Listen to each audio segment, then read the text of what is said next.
तो दोस्तों आज बात करते हैं एक्चुअली जॉब स्विच के बारे में। तो जब भी आप जॉब स्विच करते हो, एक प्रोसेस होता है जो कि आई थिंक हर कोई फॉलो करता है और वो करना भी चाहिए। रीजन बीइंग कि अगर वो प्रोसेस आप फॉलो नहीं करोगे ना, तो कहीं ना कहीं आपको अपना बेस्ट जो आपको पैकेज चाहिए या जो बेस्ट आप सैलरी एक्सपेक्ट कर रहे हो वो नहीं मिल पाएगा। तो उसकी सबसे अच्छी ट्रिक ये होती है कि जब आप इंटरव्यू की प्रिपरेशन कर रहे हो ना, तो जो ऐसी वैसी कंपनी है जहां पे आपको जानना ही नहीं है, लेट से अगर उनसे आपको कॉल आती है, ऑब्वियसली आप अपना रिज्यूम वगैरह अपडेट करते हो नौकरी पे, मॉन्स्टर पे और भी 10 वेबसाइट्स हैं, तो वहां पे अपलोड करके बहुत सारी ऐसी कॉल आती हैं कि जिसमें आप इंटरेस्टेड नहीं होते, बट हर एक कॉल में अप्लाई करना चाहिए। नंबर 1, चाहे कंपनी छोटी हो, बड़ी हो, मिडिल स्केल हो या स्टार्टअप हो, हर जगह अप्लाई करो। ठीक है, आपको कई जगह से कॉल आएगी, ऑब्वियसली कई जगह से आपको कॉल नहीं आएगी।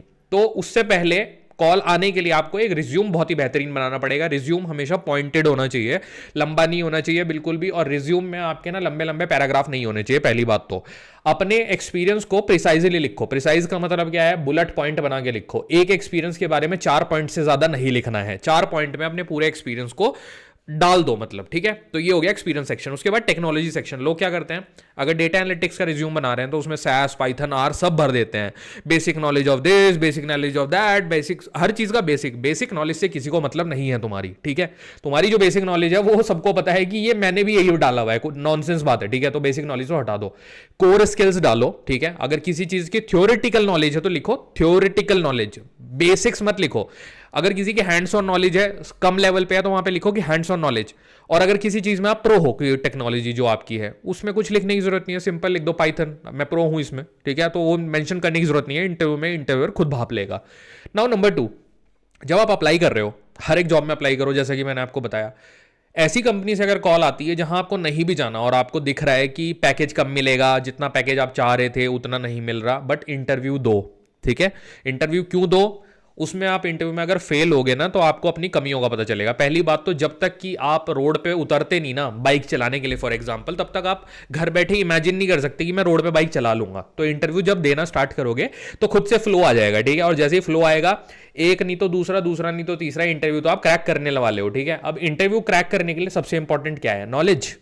घंटा नॉलेज इंपॉर्टेंट नहीं है सबसे ज्यादा। ठीक है, सिंपल बात है। इंटरव्यू क्रैक करने के लिए उस टाइम जो आपका माइंड सेट होता है ना, आप किस तरह से क्वेश्चंस पे रिएक्ट कर रहे हो, दैट इज मोर इंपॉर्टेंट।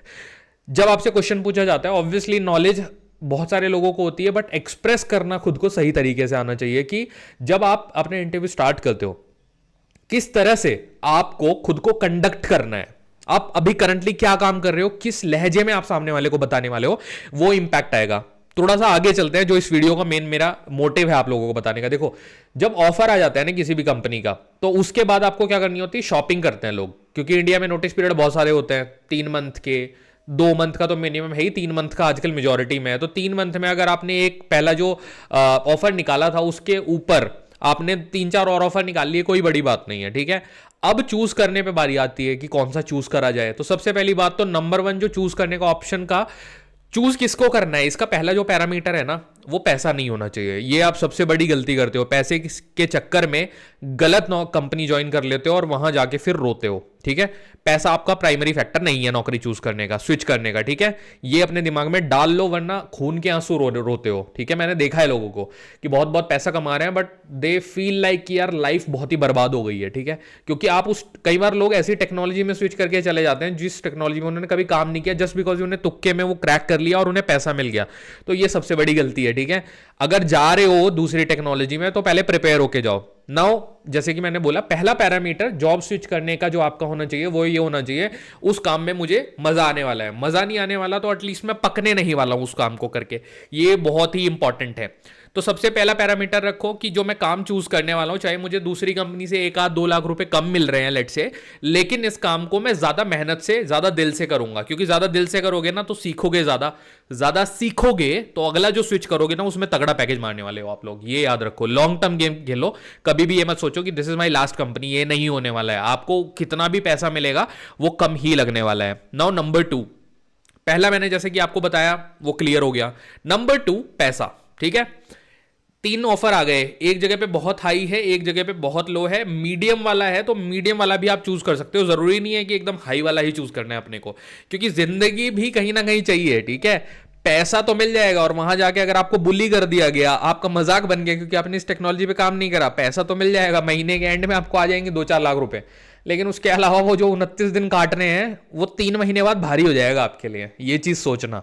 तो ये पॉइंटर जो मैंने आज आपसे शेयर करे हैं ना, जॉब स्विच करते टाइम आपको ये सारे याद रखने हैं।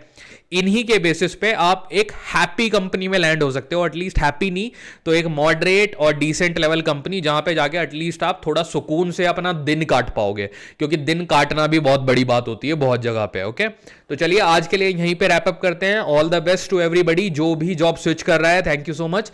अगर आपके कोई क्वेश्चन कंसर्न हो तो प्लीज कमेंट सेक्शन में मुझे बताइएगा, डेफिनेटली उसके ऊपर भी वीडियो आने वाला है। Thank you so much guys.